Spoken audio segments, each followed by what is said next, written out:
ಆದರೆ ಈ ರೀತಿ ಗೊಂದಲ ಸೃಷ್ಟಿ ಮಾಡ್ತಾ ಇರೋದು ಪತ್ರಿಕಾ ಮಾಧ್ಯಮದವರು ಅಂತ ನನ್ನ ಭಾವನೆ ಇದೆ. ತಪ್ಪು ತಿಳ್ಕೊಳ್ಬೇಡಿ. ಇಲ್ಲ ಸರ್, ಈಗ ಆಲ್ರೆಡಿ ಅವರು ಹೇಳಿಕೆನೆ ಕೊಡ್ತಾ ಇದ್ದಾರೆ ಸರ್. ಎಲ್ಲ ಶಾಸಕರು ಕೂಡ ಡೆಲ್ಲಿಗೆ ಹೋಗಿದ್ದಾರೆ. ನಿನ್ನೆ ಡಿ ಕೆ ಸುರೇಶ್ ಅವರು ಹೇಳಿದ್ದಾರೆ ಸರ್, ಮಾತಿನಂತೆ ನಡ್ಕೊಂತಾರೆ ಅಂತ ನಮ್ಗೆ ನಂಬಿಕೆ ಇದೆ ಅಂತ ಹೇಳಿದ್ದಾರೆ ಸರ್. ನೋಡಿ, ಇದ್ರ ಬಗ್ಗೆ ನನಗೆ ಸಂಪೂರ್ಣ ಮಾಹಿತಿ ಇಲ್ಲ, ನಿಜ ಆಗಬೇಕು ಅಂತ. ಆದರೆ ಇಲ್ಲಿ ನೀವು ಮಾಧ್ಯಮದವ್ರು ಏನೊಂದು ಮನವಿ ಇದೆ, ಇದೆಲ್ಲ ಫೋಕಸ್ ಸ್ವಲ್ಪ ಚೇಂಜ್ ಮಾಡಿ ಸ್ವಲ್ಪ ಏನೋ ಡೆವಲಪ್ಮೆಂಟು ಪಾಸಿಟಿವ್ ನ್ಯೂಸ್ ಕಡೆ ನೀವು ಗಮನ ಹರಿಸಿದ್ರೆ, ನಾವು ಏನಾದರೂ ಸರ್ಕಾರದಲ್ಲಿ ತಪ್ಪಾಗಿದ್ರೆ ಅಥವಾ ಏನಾದರೂ ಆಗಬೇಕಾಗಿ ಜನರ ಒಂದು ನಿರೀಕ್ಷೆಯಂತೆ ಕೆಲಸ ಆಗಬೇಕು ಅಂತ ಹೇಳಿ ಜನರ ಅಪೇಕ್ಷೆ ಪಟ್ಟಿದ್ರೆ ಅಂಥ ವಿಷಯಗಳ ಬಗ್ಗೆ ಜಾಸ್ತಿ ಫೋಕಸ್ ಮಾಡಿದ್ರೆ ಜನರ ಉಪಯೋಗ ಆಗುತ್ತೆ. ಶಾಸಕರ ಫೋಕಸ್ ಬೇರೆ ಕಡೆ ಇದೆ ಸದ್ಯಕ್ಕೆ. ನೋಡಿ, ಶಾಸಕರು ನೋಡಿ, ಮಂತ್ರಿಮಂಡಲ ಪುನರ್ರಚನೆ ಮಾಡ್ತಕ್ಕಂಥದ್ದು ಇದು ಮಾನ್ಯ ಮುಖ್ಯಮಂತ್ರಿಗಳ ಪರಮಾಧಿಕಾರ. ಅವರು ನಮ್ಮ ಪಕ್ಷದಲ್ಲಿ ಪದ್ಧತಿ ಏನಿದೆ ಅಂದರೆ, ಅವರು ಹೈಕಮಾಂಡ್ ಜೊತೆ ಸಮಾಲೋಚನೆ ಮಾಡಿ ಮಾನ್ಯ ಮುಖ್ಯಮಂತ್ರಿಗಳು ನಿರ್ಧಾರ ತೆಗೆದುಕೊಳ್ತಾರೆ. ಅದ್ರ ಬಗ್ಗೆ ಯಾರು MLAಗಳು ಮಂತ್ರಿಗಳು ಅವ್ರು ಏನು ಪಕ್ಷ ಮತ್ತು ಮುಖ್ಯಮಂತ್ರಿಗಳು ಉಪಮುಖ್ಯಮಂತ್ರಿಗಳು ಏನು ತೀರ್ಮಾನ ಮಾಡ್ತಾರೆ ಅದಕ್ಕೆಲ್ಲರೂ ಹೋಗ್ತಾರೆ. ಹಾಗಾಗಿ ಅದು ಅವರು ರೂಟೀನ್ ಮ್ಯಾಟರ್. ಇದರಲ್ಲಿ ನಾವು ಏನು ಪ್ರತಿಕ್ರಿಯೆ ಕೂಡ ಅವಶ್ಯಕತೆ ಏನಿಲ್ಲ ಅಂತ ನಾನು. ಈಗ ಉಪಮುಖ್ಯಮಂತ್ರಿಗಳು ಇದ್ರದ್ದು ಫಾಲೋವರ್ಸ್ MLAಗಳಿದ್ದಾರೆ, ಅವರನ್ನ ಅವ್ರಿಗೆ ಮುಖ್ಯಮಂತ್ರಿ ಕೊಡಬೇಕಂತ ಹೈಕಮಾಂಡ್ಗೆ ಲಾಬಿ ಮಾಡುವಂತ ಕೆಲಸ ನಡೀತಾ ಇದೆ. ಬಗ್ಗೆ ಮಾಹಿತಿ ಇಲ್ಲ. ಬಟ್ ಇವೆಲ್ಲ ಏನು ಇದ್ರ ಬಗ್ಗೆ ನೋಡಿ, ನನಗೆ ಸ್ಪಷ್ಟವಾಗಿರ್ತಕ್ಕಂಥ ಮಾಹಿತಿ ಇಲ್ಲ. ನಾನು ಕಲಬುರಗಿಯಲ್ಲಿ ಇದ್ದೀನಿ, ಬೆಂಗಳೂರಲ್ಲಿ ಏನಿದ್ದೀನಿ, ಯಾರು ಹೋಗಿದ್ದಾರೆ ನನಗೆ ಮಾಹಿತಿ ಇಲ್ಲ. ಕಲಬುರಗಿಯಲ್ಲೇ ಇದ್ದೀವಿ, ಹಾಗಾಗಿ ನನಗೆ ಗೊತ್ತಿಲ್ಲ ಯಾವ ಶಾಸಕರು ಹೋಗಿದ್ದಾರೆ, ಎದಕ್ಕೆ ಹೋಗಿದ್ದಾರೆ, ಏನೇನು ಬೇರೆ ಬೇರೆ ಕೆಲಸಕ್ಕೆ ಹೋಗಿರ್ತಾರೆ. ನೀವು ಇದಕ್ಕೆ ಅಂತ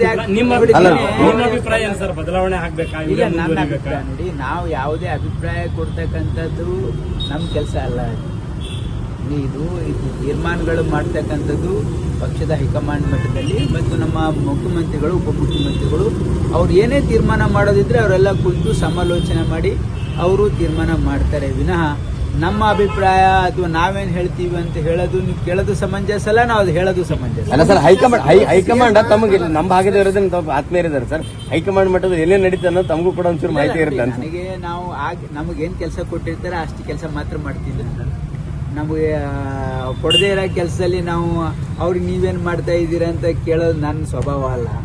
ಹಾಗಾಗಿ ಹೈಕಮಾಂಡು ಇವತ್ತು ಮಾನ್ಯ ಖರ್ಗೆಜಿಯವರು ಮತ್ತು ರಾಹುಲ್ ಗಾಂಧೀಜಿಯವರು, ಸೋನಿಯಾ ಗಾಂಧೀಜಿಯವರು, ಮತ್ತು ಅಲ್ಲಿ ವೇಣುಗೋಪಾಲ್ ಅವರು ಮತ್ತು ಸುರ್ಜೇವಾಲಾ ಅವರು, ಮತ್ತು ನಮ್ಮ ರಾಜ್ಯದಲ್ಲಿ ಮಾನ್ಯ ಮುಖ್ಯಮಂತ್ರಿಗಳಾಗಿರ್ತಕ್ಕಂಥ ಸಿದ್ದರಾಮಯ್ಯನವರು ಮತ್ತು KPCC ಅಧ್ಯಕ್ಷರು ಮತ್ತು ಉಪಮುಖ್ಯಮಂತ್ರಿಗಳಾಗಿರ್ತಕ್ಕಂಥ DK ಶಿವಕುಮಾರ್, ಇವರು 7 ಜನ ಕೂತ್ಕೊಂಡು ಏನು ತೀರ್ಮಾನ ಏನೇನದ ಅವ್ರು ಮಾಡ್ತಾರೆ. ಅವ್ರು ಏನು ತೀರ್ಮಾನ ಮಾಡ್ತಾರೆ ಇವತ್ತು ನಮ್ಮ ರಾಜ್ಯದ ಎಲ್ಲ ಶಾಸಕರು ಅದನ್ನು ಒಪ್ತಾರೆ.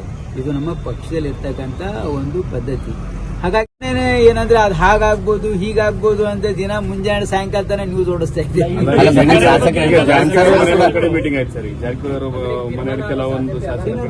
ಅವರು ಮಂತ್ರಿಗಳಿದ್ದಾರೆ, ಅವ್ರು ಬೇರೆ ಬೇರೆ ಪಾಪ ಶಾಸಕರು ಅವರಿಗೆ ಗ್ರಾಂಟ್ ಕೇಳಕ್ಕೆ ಮನೆಗೆ ಬರ್ತಾರೆ. ಅದಕ್ಕೆ ನೀವು ಮೀಟಿಂಗ್ ಆಗಿದೆ ಅಂತಂದ್ರೆ ನಾನು ಏನ್ ಹೇಳಕ್ಕಾಗತ್ತೆ ಹೇಳಿ. ನೋಡಿ, ಯಾವ ಶಾಸಕರಾದ್ರೂ ಏನಾದ್ರೂ ಯಾರಿಗಾದ್ರೂ ಪ್ರೆಸ್ ಕಾನ್ಫರೆನ್ಸ್ ಕರೆದು ಏನಾದ್ರು ಸ್ಟೇಟ್ಮೆಂಟ್ ಕೊಟ್ಟಿದ್ದಾರಾ? ಈಗ ನ್ಯೂಸ್ ನನ್ನೊಂದು ಪ್ರಶ್ನೆ ನಿಮಗೆ, ಪತ್ರಿಕಾ ಮಾಧ್ಯಮ ಮಿತ್ರರಿಗೆ, ಯಾವುದೇ ಮಂತ್ರಿಗಳು ಏನೋ ಯಾವುದಾದ್ರು ಪ್ರೆಸ್ ಕಾನ್ಫರೆನ್ಸ್ ಕರೆದು ಏನೋ ಸ್ಟೇಟ್ಮೆಂಟ್ ಕೊಟ್ಟಿದ್ದಾರಾ? ಅಥವಾ ಯಾವುದಾದ್ರೂ MLAಗಳು ಕರೆದು ನಾವು ಹೀಗೀಗ ಮಾಡ್ತಾ ಇದ್ದೀವಿ ಒಂದು ಸ್ಟೇಟ್ಮೆಂಟ್ ಕೊಟ್ಟಿದ್ದಾರೆ? ಏನೂ ಇಲ್ಲ. ಅವರು ತಮ್ಮ ಕೆಲಸಕ್ಕೆ ಯಾರು ಡೆಲ್ಲಿಗೆ ಹೋಗ್ತಾ ಇದ್ದಾರೆ, ಯಾರು ಮಂತ್ರಿಗಳ ಹತ್ರ ಹೋಗ್ತಾ ಇದ್ದಾರೆ, ಇದು ರುಟೀನ್ ವರ್ಕ್ ಇದೆ. ನಿಮಗೇನು ಅನಿಸ್ತಾ ಇದೆ? ಎಲ್ಲಾನು ಕೂಡ ಇಲ್ಲಿ ಕಲಬುರಗಿಯಿಂದ ಡೈಲಿ ಪರೇಡ್ ನಲ್ಲಿ ಇದ್ದಾರೆ. ಹಾಗೆ ನನಗೆ ಅದ್ರ ಬಗ್ಗೆ ಓಪನ್ ಆಗಿ ಹೇಳಿದ್ದಾರೆ ಸರ್. DK CM ಮಾಡೋದು ನೋಡಿ, ಅವರು ಹೇಳಿರ್ಬೋದು, ಬಟ್ ನಾನು ಅವ್ರಿಗೆ ಹಿಂಗ್ ಮಾಡಬೇಕು ಇವ್ರಿಗೆ ಹಿಂಗ್ ಮಾಡ್ಬೇಕಂತ ಹೇಳೋ ಒಂದು ಪೊಸಿಷನ್ ಅಲ್ಲಿ ನಾನಿಲ್ಲ ಸರ್. ಹೈಕಮಾಂಡ್ ಜೊತೆ ತಾವು ಬಹಳ ಹತ್ತಿರದಲ್ಲಿರೋರು ಇದ್ದೀರಿ. ಹೈಕಮಾಂಡ್ ಲೆವೆಲ್ ಅಲ್ಲಿ ಈ ಬಗ್ಗೆ ಏನಾದರೂ ಮಾತುಕತೆ ಆಗಿದೆಯಾ ಅಧಿಕಾರ ಹಂಚಿಕೆ ಬಗ್ಗೆ ಸರ್? ನೋಡಿ, I am not a party to all those decisions. ಯಾಕಂದ್ರೆ ಇದು ಹೈಕಮಾಂಡ್ ಅಲ್ಲಿ ಏನಾಗ್ತದೆ ನಿಮ್ಗೆ ಹೇಳ್ತಾರ, ನಾವು ಕೇಳೋದು ಸರಿಯಲ್ಲ. ಅವ್ರು ಹೇಳೋದು ಹತ್ತಿರದಲ್ಲಿ ಇರೋರು ಇದೀವಿ ನಿಜ, ಆದ್ರೆ ಇಂಥವೆಲ್ಲ ಪ್ರಶ್ನೆ ಕೇಳಲ್ಲ ನಾವು. ಅವ್ರಿಗೆ ಯಾರನ್ನ ಕೇಳೋದು ಉಚಿತ ಅಲ್ಲ, ಅವರು ನಮಗೆ ಹೇಳೋಕ್ಕೂ ಹೋಗೋದಿಲ್ಲ. ಯಾಕಂದ್ರೆ ನಾವು ನಮ್ಮ ಇತಿಮಿತಿ ನೋಡಿಕೊಂಡು ನಮ್ಗೆ ಕೊಟ್ಟಿರೋ ಕೆಲಸ ನಾವು ಸರಿಯಾಗಿ ಮಾಡೋದು ಮಾತ್ರ ನಮ್ದೊಂದು ಇತಿಮಿತಿ ಇದೆ. ಹಾಗಾಗಿ